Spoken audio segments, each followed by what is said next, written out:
Você está ligado no Agenda Econômica da TV Senado. Segundo levantamentos feitos pelo Banco Mundial e pela Organização Mundial da Propriedade Intelectual, cerca de 7% do produto interno bruto do mundo são provenientes da economia da cultura.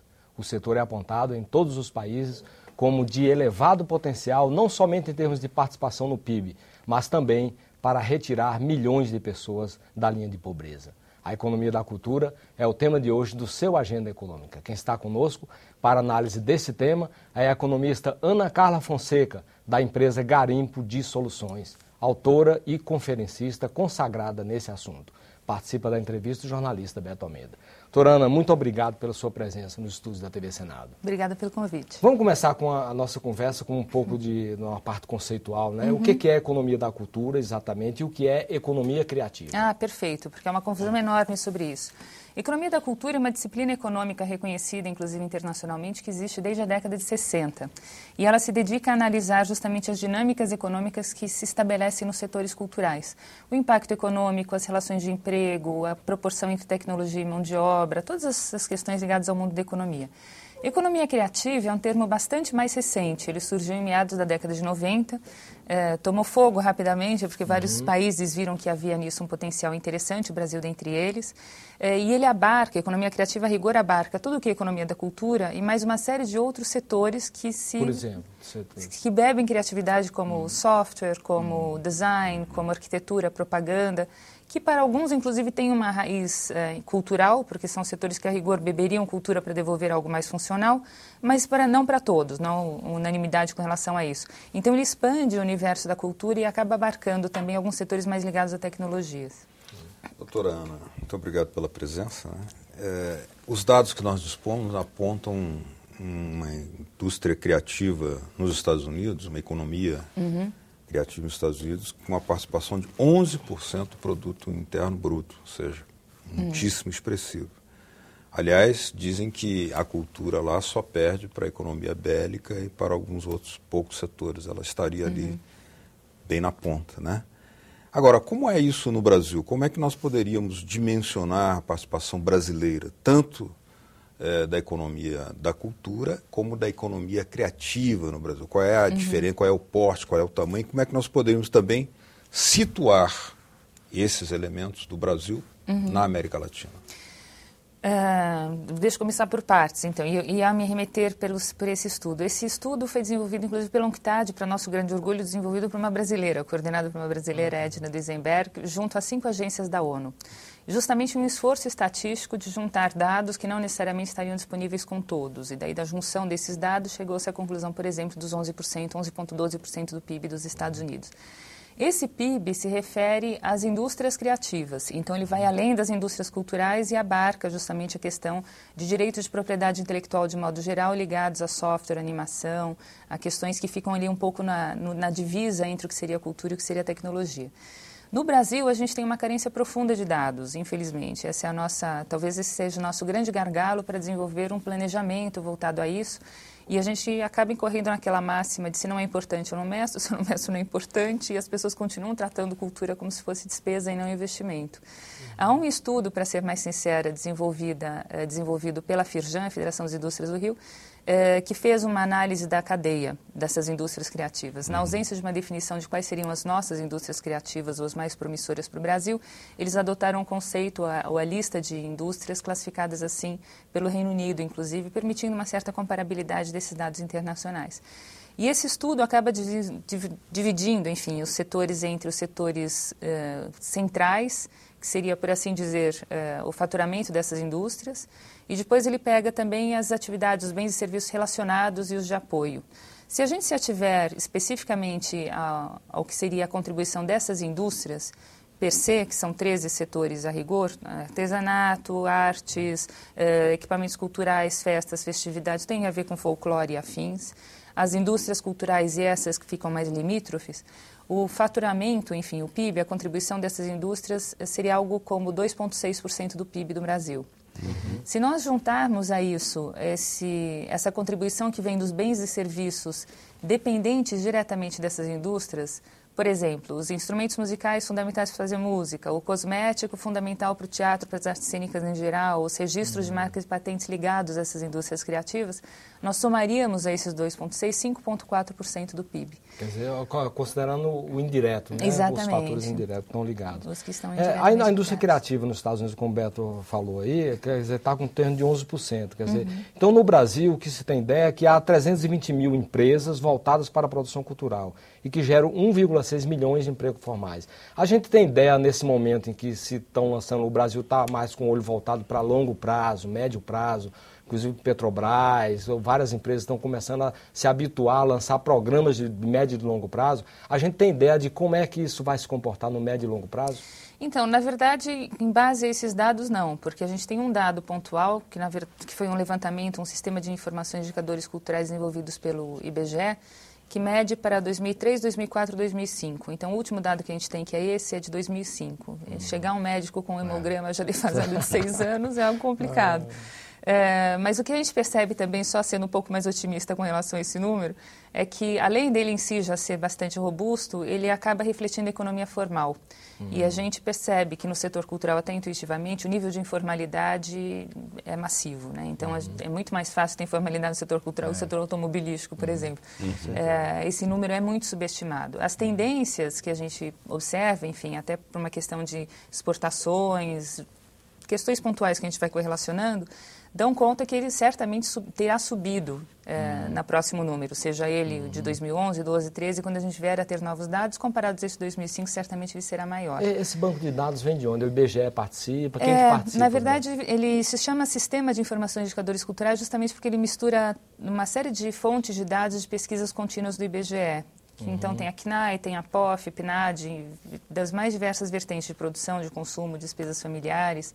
E, com base nisso, eles acabam refletindo alguns números. Nem todos são respondíveis por essa pesquisa. Por exemplo, o PIB a gente não sabe, porque eles desmontaram todos esses legos, se a gente assumir que cada uma dessas pesquisas seja um lego, eles montaram todos para somar o leguinho da cultura.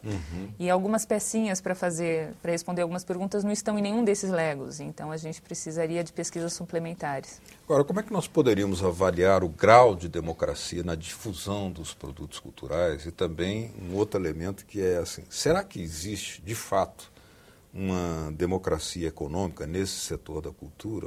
Ou seja, perguntando mais claramente, quem dá as cartas no setor audiovisual, cinematográfico, editorial, a concentração, a democratização, como é que você avalia? Opa, e como a concentração, né? Seria tão bom se não houvesse. Eu acho muito pertinente essa colocação, porque normalmente a gente analisa a produção cultural brasileira e vê a diversidade, a pujança, a efervescência, isso em qualquer canto do nosso país.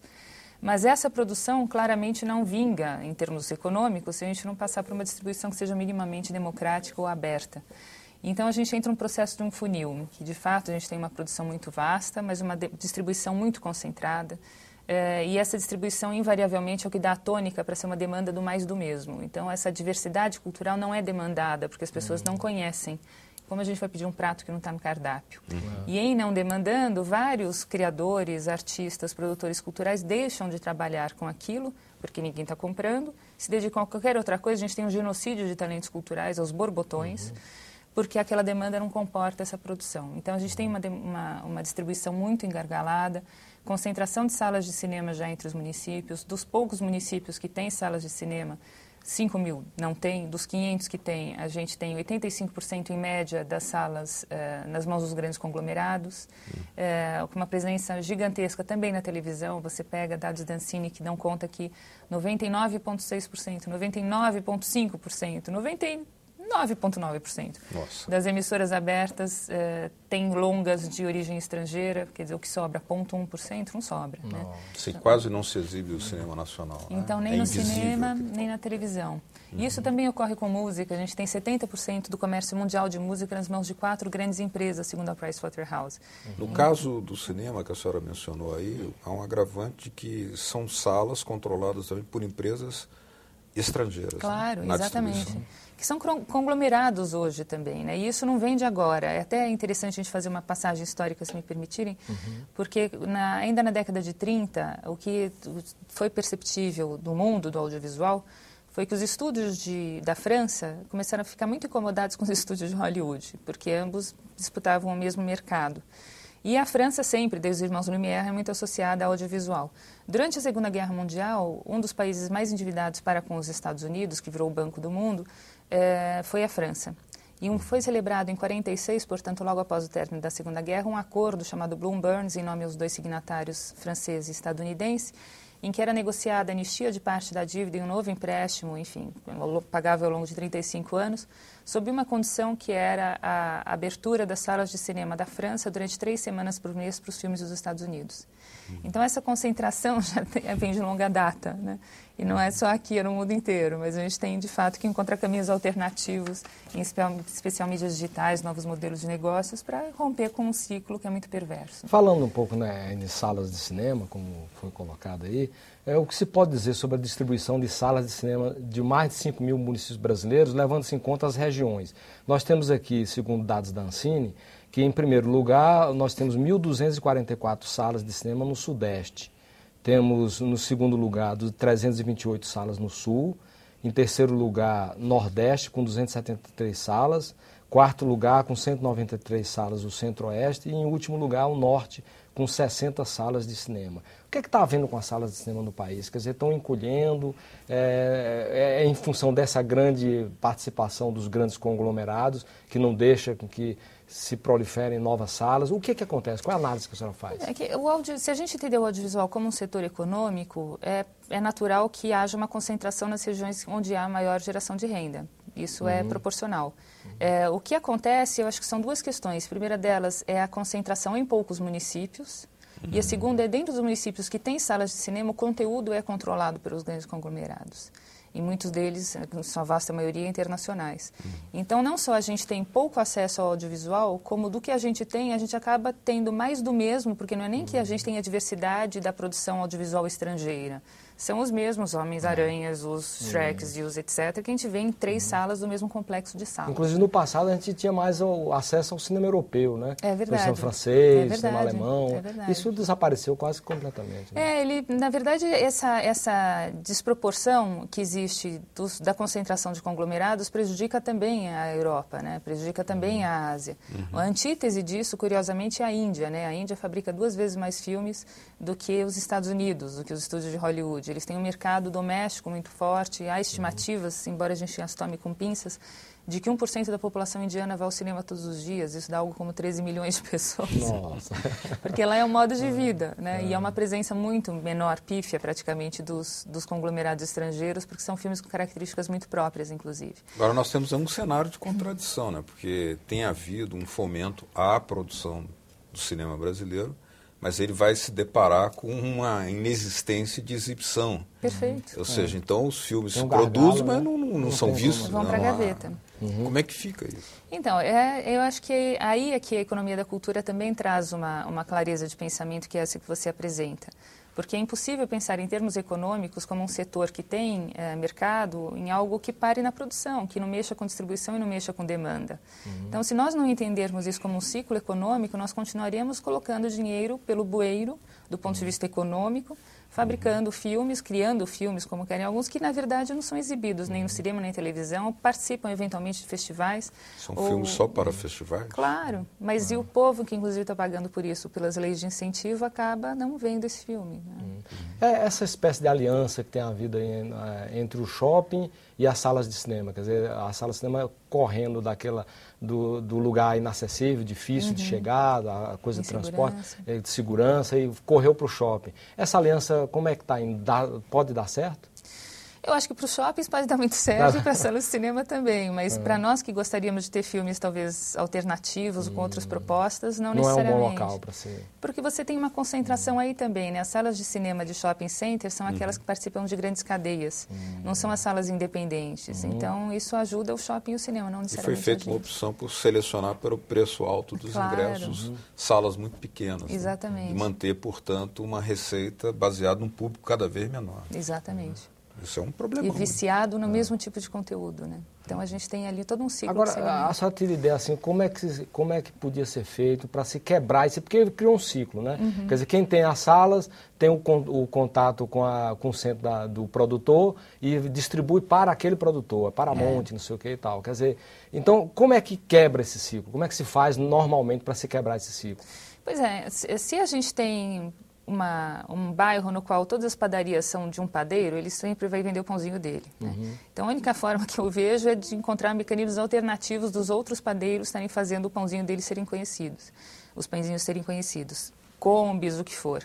Trazendo para esse caso, um exemplo que me ocorre agora é o da Argentina. A Argentina tem um instituto chamado INCA, que seria muito mal comparando a Ancine deles, e eles têm as salas Inca de cinema, que são salas esparramadas pelas cidades argentinas, salas dos mais diversos perfis, de salas assim, de cineclube de 35, até salas mais digamos, robustecidas em termos tecnológicos, com preços de ingressos variáveis, não são ingressos gratuitos, mas que fazem a difusão desse conteúdo nacional. E são salas bem frequentadas, em sua maioria. São salas que vão também gerando uma demanda por esse tipo de produto. Eu acho que esse seria talvez um investimento complementar ao que vem sendo feito, ou talvez rebalanceasse a distribuição de verbas para a distribuição. É investimento público, mas tem arrecadação ele de bilheteria. Se paga ele não se sustenta, mas ele é mais interessante no longo prazo. Né? É uma política cultural. Do que, exatamente. Você não pode pensar só na produção. Acompanhada de um estímulo à produção que tem gerado pérolas no cinema argentino. Exatamente, é verdade. Teatros e museus. No próximo bloco, aguarde.